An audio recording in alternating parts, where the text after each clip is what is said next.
बानी पीटीआई की बहनों और कारकुनान की अडियाला जेल जाने की कोशिश, पुलिस ने फैक्ट्री नाके पर रोक लिया।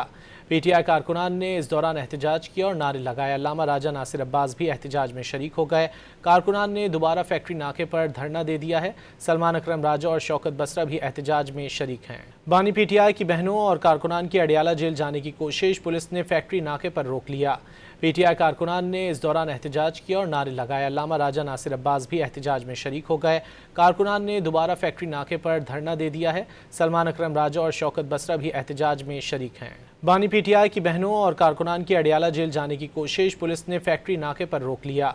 पीटीआई कारकुनान ने इस दौरान एहतजाज किया और नारे लगाए। अल्लामा राजा नासिर अब्बास भी एहतजाज में शरीक हो गए। कारकुनान ने दोबारा फैक्ट्री नाके पर धरना दे दिया है। सलमान अकरम राजा और शौकत बसरा भी एहतजाज में शरीक हैं।